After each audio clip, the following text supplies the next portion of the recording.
Hi, welcome to Kidzone. So glad you are here. Last week we talked about how we can show others we care by walking away from a fight. Let's watch today's lesson and I'll see you after.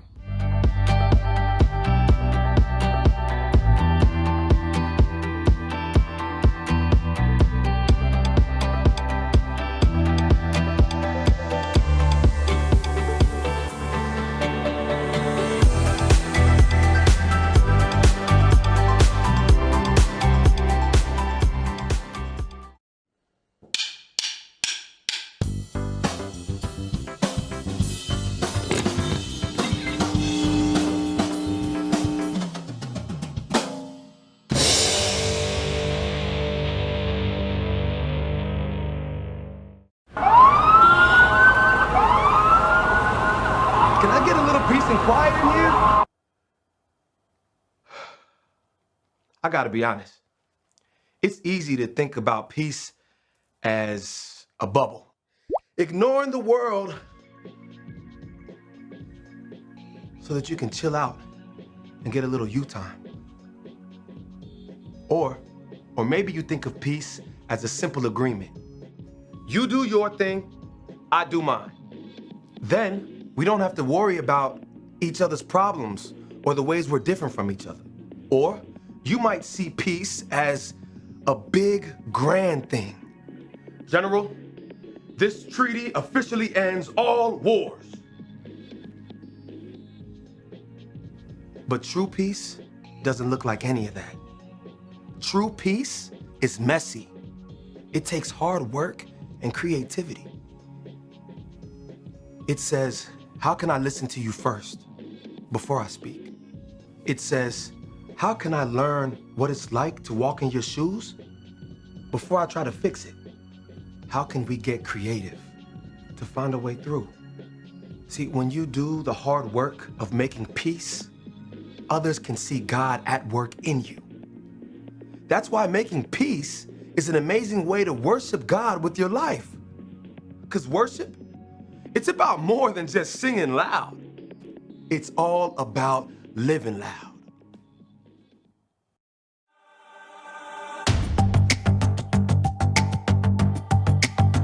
You're my courage, I don't have to be afraid. You're my fortress, no matter what comes my way. You're my treasure forever, yes, we'll be together always. Even when the days get harder, I know you'll rescue me. Even when the sky is darker, I know you'll bring me peace. You are my strength, you are my savior. Oh. Even when the road gets longer, I know you'll be with me. Even when the waves crash harder, your face is all I see.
up, everybody? It's me, Jacob. And today, you're gonna help me solve a mystery.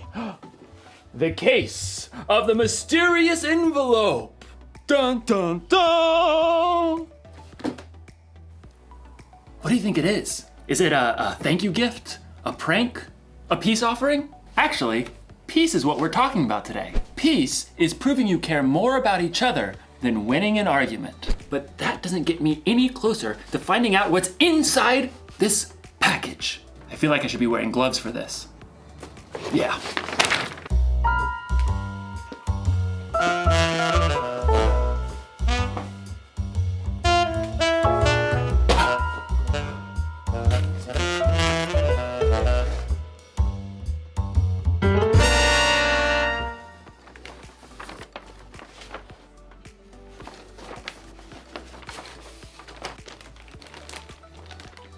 Monkey bridge?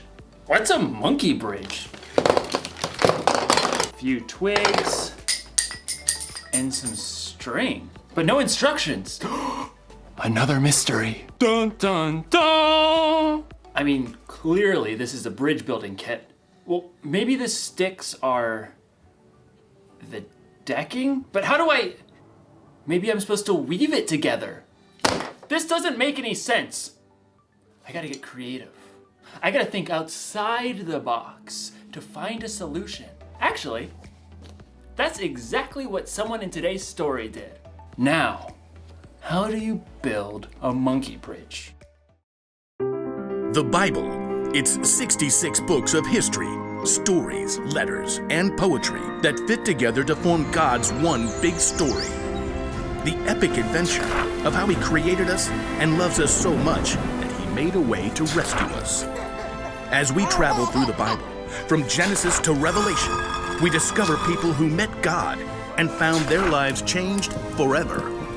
Now, for an amazing story, inspired by the book of 1 Samuel, chapter 25. God had promised David would be king, but for now, King Saul ruled Israel. David lived his life on the run, followed by a group of misfits who had become friends and servants. One day, they arrived in the desert of Paran, near the land of a wealthy man named Nabal, who owned 3,000 sheep. We'll set up camp here, man. At first, Nabal's servants didn't know what to think. Too many strangers around these parts. We've had food and sheep go missing. But David's men were honorable. They didn't try to steal from the shepherds. In fact, David protected Nabal's shepherds from any harm. Stay as long as you like, my friend. About time for sheep shearing, isn't it? Oh, yes. Nabal will hold a grand feast when it's all over. Your men have helped us, so they should share in the celebration. David called for 10 of his men and gave them a message to send to Nabal. On it. David's messengers hurried up the mountain to Nabal's estate and were brought to stand before him. Well, what do you want? Nabal sneered down at the men while he continued to chew on a fine leg of mutton. David says, may you live long, may things go well with you. Continue. He says, I hear that you are clipping the wool off your sheep. When your shepherds were with us, we treated them well and protected them. Now please be kind to my men. Please give us any food you can find for us. Nabal leapt from his seat and hurled the mutton bone across the room. Who is this David? Probably a runaway servant. Why should I give bread and meat to a nobody? And his men who come from who knows where? David's men returned to camp and delivered the news. Oh, no, he didn't. Oh, yes, he did. Men, put on your swords. We'll make Nabal wish he hadn't. At no time at all, David and 400 of his men were marching up the mountain to confront Nabal. It seemed there was no stopping a battle. But Nabal's wife, Abigail, was far wiser than her husband. A servant told her what he had done.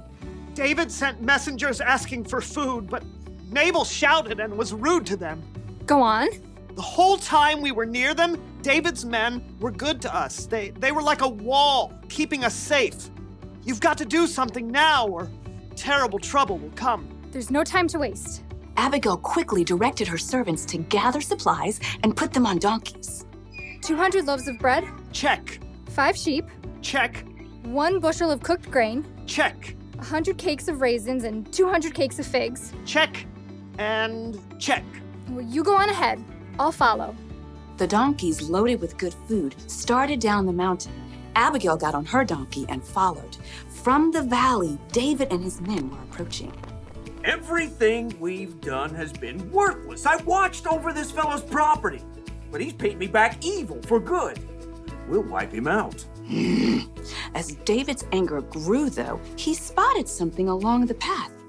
A pack of donkeys. What's this? It looks like they're carrying something. Food for a feast, I'd say. Behind the pack of donkeys, Abigail prepared for what lay ahead. I must stop this. The moment Abigail saw David, she slid off her donkey and fell face down on the ground before his feet. Please, let me speak. Let me take the blame for Nabal's actions. Abigail raised her eyes just enough to notice David's surprised face. He nodded. Don't pay attention to Nabal. He's always doing foolish things. I'm sorry I didn't get to see your messengers, but I've brought a gift for you. Right now, the Lord has kept you from killing Nabal and his men. Let the Lord deal with your enemies. Abigail rose to her feet. David and his men listened, surprised by the strength of her message. You fight the Lord's battles, so he will give your family line a kingdom that will last. He'll make you ruler of Israel. And when he does, you won't have a heavy load on your mind about killing people with no reason. The Lord will give you success. When that happens, please remember me. Abigail took a deep breath and waited. David smiled. Give praise to the Lord. He sent you to find me.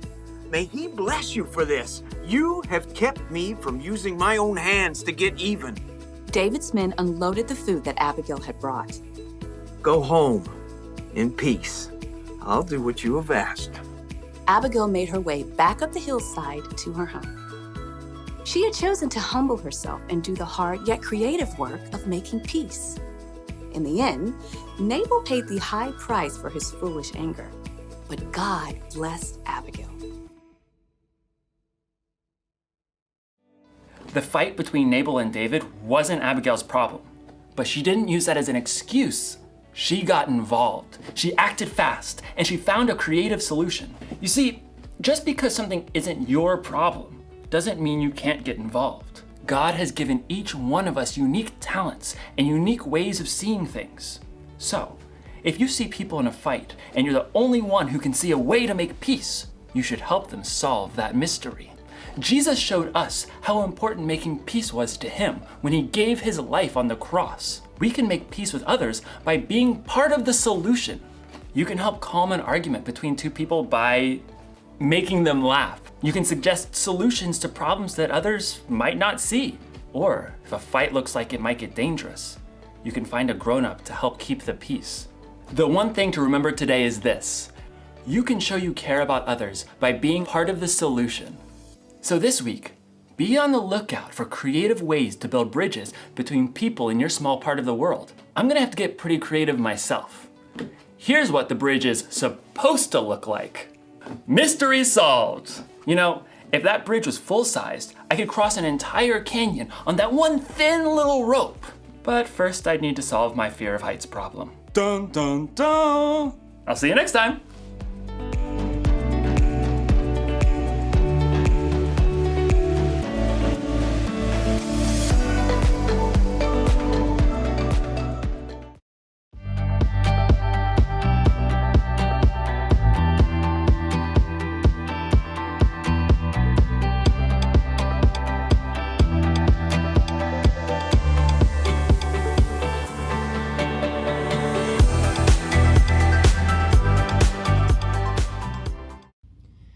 Being part of the solution to show others we care is a great lesson.